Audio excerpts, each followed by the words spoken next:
ARHartie, blogger and joy strategist from chasing-joy.com. And this is a bump date. As you guys can see, I'm back on the couch. My last video, I was just at my dining room table. Here comes my co-host Buttercup. I don't know if you guys could see her. There she is. She likes to join in every bump date apparently. But yeah, my last bump date, I was not feeling great. I was in the midst of dealing with COVID, and now I am feeling much, much better. My voice is still a little off, so I would have to say I'm maybe like 99, 98%. Not quite 100, but I'm feeling, not feeling sick. I just have still a little congestion here or there. But yeah, so today I am 18 weeks and 5 days pregnant. This is my second baby. If you guys are new to watching, this is my second baby conceived via an embryo transfer from an IVF back in 2017, where I used donor sperm. I'm a single mother by choice. So we are a mom and baby, soon to be mom and two baby family. And I have an older son who we call Baby Joy Chaser, who will be 4 in just a few months, which is crazy. So, getting to the bump date. So I feel like I don't have any lingering effects from COVID that will impact the pregnancy. Praying that I am right and crossing my fingers, but that's how I'm feeling right now. Let's see, low points since the last time I did a bump date. No real low points. I think the general low point is that my house is a mess. This nice little couch area is definitely not a reflection of the rest of the house. So for about the 2 weeks-ish that I don't want to say it was out of commission, but was not my best. Because dealing with COVID and then my son being home with me while I was sick for one of those weeks. Yeah, my house has just not recovered. During that time, I did kind of keep up with doing the laundry and cooking and at least putting things in the dishwasher, but I definitely did not keep up with putting the laundry away, putting all the groceries away, for things that were delivered, or like doing a real deep clean in my kitchen. So it's not a good state. So that's probably the worst thing going on right now, because I definitely look around and feel like, ugh. Best things that happened. So I feel like probably today is one of the best things that have happened. So I've had 2 doctor's appointments since I last talked to you guys. So last week I had a planned echocardiogram, which is the ultrasound of your heart. If you've been following, you know that when I was pregnant with Baby Joy Chaser, I developed having these incidents of racing heart. That is not uncommon in pregnancy, but I've never heard about it before. And after he was born, I have still had them. Nowhere near as frequent as during pregnancy, but a few times a year. And now with this pregnancy, of course, I've had them now 4 different times. So that's why I see a cardiologist, just from that experience. And some women in my family have passed away from heart issues. Like my grandmother on my dad's side, and I think my mom, I think she had a heart attack. But she was older, and then 2 of my aunts on my dad's side also had heart issues. So I'm just trying to be proactive, right? So I got the clean, I don't want to say clean bill of health, but I got the go ahead to get pregnant from the cardiologist back in the summer, and he said, oh, we'll have you come in for an echo in the winter or fall time frame. So did that on Wednesday, and then I got nervous because I needed to make an appointment to go over the results, and they called me and was like, you can come Friday, and you never get an appointment that soon. So then I was like, oh no, maybe something was wrong, but I was all good. It was nothing to be concerned about. So everything was normal. So that was good news. And then today I had the anatomy scan, which they wouldn't let me film. You know, the fertility clinics are nice about letting people film, but these OB offices do not play that, at least in my experience. So the anatomy scan, they basically look at all parts of the baby's body, and they said everything looks good. And a little M baby, that's what I'm calling the baby for right now. M as an EM, like embryo. That's not an embryo anymore. They said my little M baby is 10 ounces, and everything is measuring on track and look good. And then I had a consult with the maternal fetal medicine doctor, which is what my OB wanted. And he was really good. And it was funny because we went over like my medical history and issues and whatnot. And he was like, I'm trying to remember how he phrased it. He said something like, "Oh, you are able to speak to this so clearly and so organized."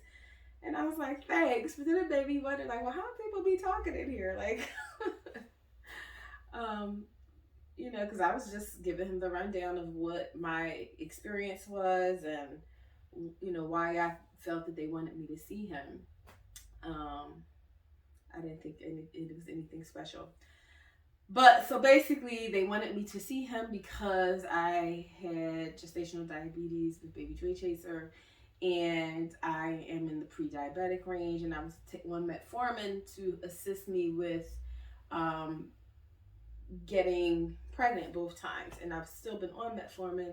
So the OB wanted to know, would I be just switched to insulin or whatever.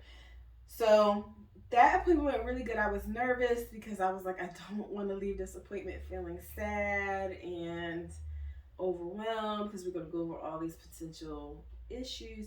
But he was so calm and not, I don't want to say reassuring, but he just kind of matter of fact. He didn't make me feel like, I was, knocking on death's door, or like that this baby, was, super high risk. I mean, I know it's technically high risk, which is why you're seeing a maternal fetal medicine doctor, but he didn't make me feel like, the disaster was on the brink.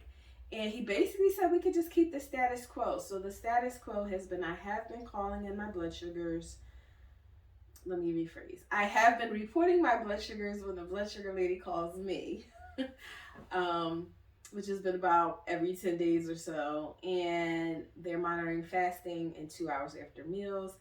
And my endocrinologist agreed that probably eventually I have to be on insulin like I was with baby joy chaser. With him, it was not until the last couple of weeks. But he agreed to just let things stay how they are. So I'm going to stay on my metformin, and we'll monitor and adjust to insulin when and if, which I would hope to not have to do and put off, but whatever is best for the baby, I'm willing to do. So that's probably like the best thing, just getting new ultrasound pictures, which I'll try to input a picture. Maybe I'll have thrown it in the beginning, or I'll do it in the end. Either way, I'll throw in a picture. But seeing new pictures and basically made to feel like everything is going okay. I did ask if the fact that baby joy chaser, he had shoulder dystocia, which means when I was trying to deliver him, his head came out, but his shoulder got stuck. And that can be a really bad scenario. But for him, he was fine. He just had a little lumpy head when he came out. So they considered that like a mild scenario. And they said, so I'll have to decide at some point if I want an elective C-section or if I want to attempt to do a vaginal delivery. I'm going to base it off of how the baby is growing. If the baby, I guess, seems like it'll be around the same size, I might go for the C-section. But if the baby's measuring smaller, then perhaps I won't, because I would rather not be cut. But again, whatever is going to be best for the baby. But yes, I think right now it's probably the best I felt, just having that relief that everything looks good and that the appointment wasn't bad and that we're not making any drastic changes to anything right now. So my medicines are still the same. So I'm doing the metformin, I'm doing my Synthroid, because I have a mild thyroid condition that they monitor. And I have a prescription, it's called Metoprolol, that I'll take when I have racing heart incidents. And praise God, I haven't had any for a couple weeks, so hopefully that'll stay the same. So medicines are the same. That's been the low point and high points since the last time I did an update. Baby Joy Chaser seeming to understand a little bit more. I think I told you guys that at one point he was like, I have a baby in my tummy, which made me feel like, okay, he doesn't quite understand. But then one of the teachers said that he had been talking about it at daycare, which I was surprised because he doesn't bring it up a whole lot. I bring it up more than he does, just trying to remind him to not be jumping all on my stomach too much. But he said he thought it was going to be, actually, I don't remember what she said, but he thought it was going to be either a boy or girl. And then she said, really? And then he said, well, it could be, like the opposite. So if he said he thought it was going to be a boy, when she said, really, he said, well, it could be a girl. So I guess he realizes that he doesn't know. So another thing, I've scheduled my gender reveal. I'm going to do a virtual one. So I'm not sure how I'm going to do it. I think I'm going to do it through Zoom and then share the video after. I think that's what I'm going to do. But anyway, you guys will see. So that's scheduled for February 20th. Today's February 2nd. So in about 18 days, we'll know if this little baby is a boy or a girl. And that might make it be more real for Baby Joy Chaser. So that's basically what's going on. One of my aunts let me know that she will come and stay with me when, around when the baby is coming or after. I have to kind of discuss with her the details of that, but that was very nice. And because the whole support system thing has definitely been challenging. And I'm trying to be better at asking for help. And so I did put it out there at Christmas, like, I'm gonna need help in June. And so she let me know that would come and help. I have not bought anything new for the baby. That was tempted because I got a Carter's text ad, but I didn't. I did, for me, this is a maternity outfit, so I'll show you. The Buttercup's getting hair all over it. I'll show you guys when I stand up.